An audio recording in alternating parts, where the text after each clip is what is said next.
Mysterious fantasy action கலந்த மூவியான attack on Titan. இந்த படத்தோட ஒன்லைனர், மனுஷங்க பண்ண சின்ன தப்புனால நார்மலா இருந்த எல்லா மனுஷங்களுமே 100 அடி 200 அடிக்கு மேல வளர ஆரம்பிச்சாங்க. அப்படி வளர்ந்தவங்க நார்மலா இருக்க எல்லா மக்களையுமே சாப்பிட ஆரம்பிச்சாங்க. 200 அடி பெரிய மனுஷங்க கிட்ட இருந்து எப்படி நார்மல் மக்கள் தப்பிக்கிறாங்க, எப்படி அதை அழிக்கிறாங்க, இதுதான் பாத்தீங்கன்னா இந்த படத்தோட ஒன்லைனர் ஸ்டோரி. இந்த படத்தை பார்க்கறதுக்கு முன்னாடி மறக்காம என்னோட சேனலை சப்ஸ்கிரைப் பண்ணுங்க, ஃபாலோ பண்ணுங்க. ஃபாலோ பண்ணிக்கோங்க. வாங்க மூவிக்குள்ள போலாம்.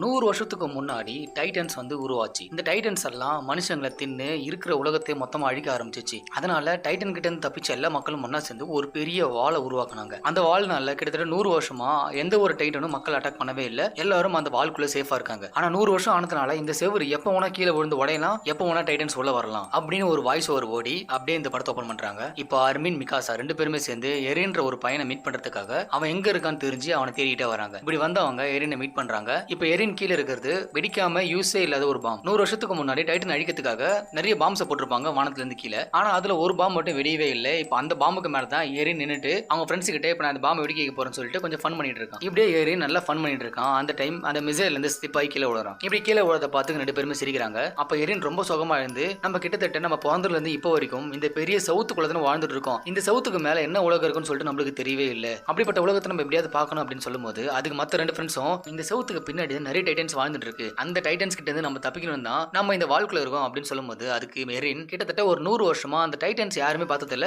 அது எப்படி இருக்குன்னு கூட யாருக்குமே தெரியாது, மேபி அது ஒரு கட்டு கதையா கூட இருக்கான்னு சொல்லிட்டு ரொம்ப ஃப்ரஸ்ட்ரேஷன்ல அந்த வெடிக்காத வெடிகுண்டு எட்டி ஒதிக்கும் போது அதுக்கு மேல அந்த மண்டெல்லாம் கீழே விடும். அப்போ அதுல ஒரு பெயிண்டிங் வரைஞ்சிருக்கும். அந்த பெயிண்டிங்ல ஒரு பொண்ணு பீச்சுக்கு பக்கத்துல உட்காந்துட்டு பீச் என்ஜாய் பண்ற மாதிரி. இதை பார்த்த உடனே மிகாசாவுக்கு நம்ம எப்படியாவது அந்த இடத்த பார்த்தே ஆகணும், நம்மளுக்கு இதை தாண்டி வேற ஏதோ ஒரு லைஃப் இருக்குன்னு சொல்லிட்டு அவளும் ஆசைப்படுறா. இப்படி மிகாசா ஆசைப்படுறதுனால எரின் அவங்க 2 பேரையும் கூப்பிட்டுன்னு அந்த வால் கிட்ட போறான். இப்படியே இவங்க கிட்ட வந்து அந்த வாழை பார்க்கும்போது அந்த வால் இவங்க எதிர்பார்க்கறதை விட ரொம்ப ரொம்ப பெருசா இருக்கு. இதை பார்த்த உடனே எரின் நம்ம எப்படியாவது இந்த செவத்தை தாண்டி போகணும் அப்படின்னு சொல்லிட்டு அந்த செவத்தை தொட வரும்போது அப்ப ஆர்மின் சொல்றான், இந்த செவத்துக்கு பின்னாடி தானே டைட்டன்ஸ் இருக்கு, நம்ம எதுக்கு போயிட்டு நம்ம தேவையெல்லாம் பிரச்சனை கொண்டு வர போறோம் அப்படின்னு சொல்லிட்டு பேசிட்டு இருக்க டைம்ல நிறைய மிலிட்டரி சோல்ஜர்ஸ் எல்லாம் வந்து இவங்க எல்லாருமே பிடிச்சி அரெஸ்ட் பண்ண ட்ரை பண்றாங்க. அந்த டைம் சோல்ஜர்ஸ் மிகாசாவை பிடிக்கிறாங்க. இது வந்து எரனுக்கு பிடிக்கவே இல்லை. ஏன்னா மிகாசாவை ரொம்ப ரொம்ப லவ் பண்றான். அவன் லவ் பண்ற பொண்ணை மத்தவங்க டச் பண்ணும்போது செம கோவப்பட்டு அவங்க எல்லாருமே அடிக்க ஆரம்பிக்கிறான். இப்படி இவன் எல்லாருமே அடிச்சிட்டு இருக்கும்போது எல்லா சோல்ஜர்ஸும் சேர்ந்து அவனை சுடுறதுக்காக ட்ரை பண்றாங்க. அப்போ அந்த சோல்ஜர்ஸ் வர கேப்டன் சவுதா வராரு. இவர் யாருன்னா எரினோட அப்பா ஃப்ரெண்டு. வந்த அவரு மத்த சோல்ஜர்ஸ் கிட்ட ஓகே இதுக்கப்புறம் நீங்க கிளம்புங்க, நான் பாத்துக்கிறேன் அப்படின்னு சொல்லி மத்த சோல்ஜர்ஸ் எல்லாம் அனுப்பிச்சு வைக்கிறாரு. அப்ப எரின் கிட்ட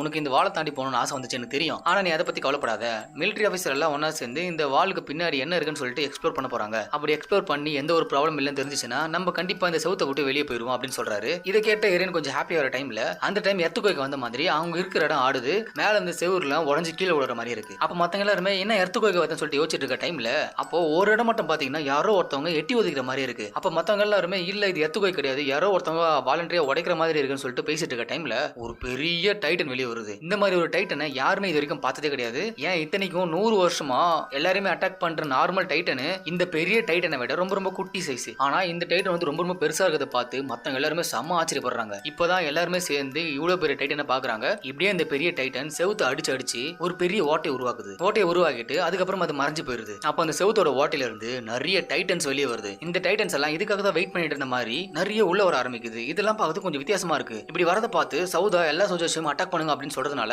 எல்லாருமே அங்க இருக்கிற மிஷின் கன் வச்சு அடிக்கிறாங்க. அப்படி சுடும்போது அந்த குண்டு டைட்டன்ஸ் மேல படுது. ஆனா என்னதான் டைட்டன்ஸ் அட்டாக் பண்ணாலும் அது திருப்பியும் பழைய நிலைமைக்கு வந்தது. அந்த எல்லா டைட்டன்ஸுமே அங்க இருந்து சோல்ஜர்ஸ் எல்லாருமே கடிச்சு சாப்பிட ஆரம்பிக்குது. அப்படியே ஊருக்குள்ள வந்து இருக்கிற எல்லாருமே புடிச்சு சாப்பிட்டுன்னு இருக்கு. அப்ப எரின் மிகாசா அர்மின் இந்த 3 பேரும் எப்படியாவது டைட்டன்ஸ் கிட்ட தப்பிக்கணும்னு அந்த ஊருக்குள்ள ஓடி வந்துட்டே இருக்காங்க. அப்ப அர்மின் நான் எப்படியாவது என் ஃபேமிலி சேவ் பண்ண பாக்குறேன் அப்படின்னு சொல்லிட்டு அவங்க 2 பேரையும் தனியா விட்டுட்டு இவன் பாட்டு ஓடி போறான். அப்ப ஆரின் மிகாசா 2 பேரும் மட்டுமே தனியா எப்படியா தப்பிக்கணும்னு ஒரு சர்ச் இருக்கும், அந்த சர்ச்சுக்கு போயிட்டு இருக்காங்க. அப்ப இந்த ஊருக்குள்ள வந்து அந்த பெரிய பெரிய டைட்டன்ஸ் இருக்கிற எல்லா மக்களுமே கடிச்சு சாப்பிடுது. எங்க ஒளிஞ்சிருக்காங்க எல்லாத்தையுமே உடைச்சு எடுத்து எல்லாத்தையுமே சாப்பிட்டு இருக்கு. இப்போ எரின் மிகாசா 2 பேரும் சர்ச்சு கிட்ட போறாங்க. அப்படி போகும்போது இருக்கிற எல்லாருமே அந்த சர்ச்சுக்குள்ள போறதுக்காக ட்ரை பண்ணிட்டு இருக்காங்க. அப்போ ஒரு குட்டி குழந்தையை காப்பாத்துறதுக்காக மிகாசா எரினோட கையை விட்டுட்டு அந்த குழந்தையை காப்பாத்துறதுக்காக போவான். அப்ப எரின் எவ்வளவு ட்ரை பண்ணுவான் மிகாசாவை உள்ள கோபுறதுக்காக. ஆனா எல்லா மக்களும் ஒன்னா சேர்ந்து எரின் அப்படியே தள்ளிக்கிட்டே சர்ச்சுக்குள்ள போயிட்டு சர்ச்சை எப்படியோ ஒரு வழியை லாக் பண்றாங்க. ஆனா கொஞ்சம் பேர் மட்டும் சர்ச்சுக்குள்ள இருக்காங்க. மத்தவங்க எல்லாருமே வெளியே சர்ச்சுக்குள்ள வரதுக்காக ட்ரை பண்ணிட்டே இருக்காங்க. ஆனா அந்த சர்ச்சுக்குள்ள இருக்கிற யாருமே வெளியே யாரும் போக கூடாதுன்னு சொல்லிட்டு அந்த டோரை நல்லா லாக் பண்ணி வச்சிருக்காங்க. அதனால எரினால மிகாசாவை காப்பாற்றவே முடியல. அப்படியே சர்ச்சுக்குள்ள வந்து மிகாசாவை பார்த்துட்டே இருக்கிறான். அப்போ ஒரு டைட்டன் வருது. அதுக்கு பெரிய வாய், அது ஃபுல்லா பல்லா இருக்கு. அது அப்படியே வந்து மிகாசாவை கடிக்க வருது. இப்ப மிகாசாவுக்கு தெரிஞ்சு போச்சு நம்ம இப்படியே செத்து போயிடும் அப்படின்னு சொல்லி அவ தலையை குனிறா.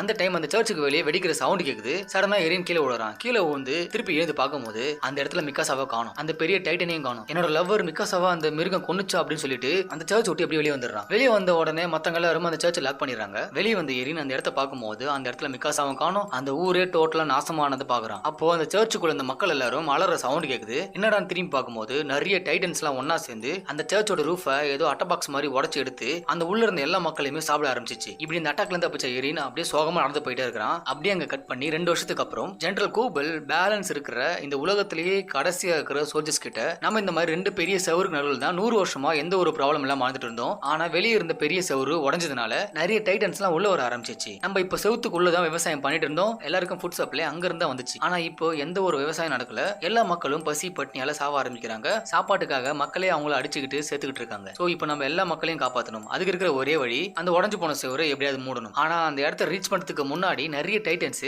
நம்ம எல்லா சோல்ஜர்ஸுமே காலி பண்ணிருக்கு. ஆனா நம்மளால எந்த ஒரு டைட்டனையுமே சாவடிக்க முடியல. ஆனா இப்ப அந்த மாதிரி கிடையாது. நம்ம கிட்ட ஒரு வெப்பன் இருக்கு அப்படின்னு சொல்லி ஒரு கேப்டன் கூப்பிடுறா. அப்போ ஒரு பொண்ணு வரா. இவ வந்து கொஞ்சம் கிரேசியா இருப்பா. சோ அதனால நம்ம கிரேசி கேப்டன் சொல்லுவோம். இந்த கிரேசி கேப்டன் மத்தவங்க எல்லாரும் கேட்டீங்க இப்போ நம்ம கண்டுபிடிச்சிருக்க வெப்பன் தான் இது அப்படின்னு சொல்லிட்டு ஒரு 2 பாக்ஸ் காமிக்கிறான். இந்த 2 பாக்ஸ்ல நிறைய கத்திங்க இருக்கும், பறக்கிறதுக்கான மிஷின்ஸ் இருக்கு, அதே மாதிரி கேஸ் இருக்கு. அதனால நம்ம டைட்டன்ஸை பறந்து அட்டாக் பண்ணலாம். நம்ம என்னதான் டைட்டன்ஸ் அட்டாக் பண்ணாலும் அது திருப்பி வந்து உருவாக்கிது அது ஒரு பார்ட்ஸ் எல்லாத்தையுமே. ஆனா அது கழுத்துக்கு பின்னாடி நீங்க அட்டாக் பண்ணீங்கன்னா அதனால திருப்பியும் உயிரோட வரவே முடியாது. எல்லா டைட்டன்ஸ் செத்துரும். சோ இதை நம்மளுக்கு இருக்கிற ஒரே வழின்னு சொல்லி அந்த சோல்ஜர்ஸ் எல்லார்கிட்டயுமே எக்ஸ்பிளைன் பண்றான். அதுக்கப்புறம் அங்க அந்த சோல்ஜர்ஸை மீட் பண்றதுக்காக அவங்களோட ஃபேமிலி மெம்பர்ஸ் எல்லாரும் வந்து அவங்கள பாத்துட்டு இருக்காங்க.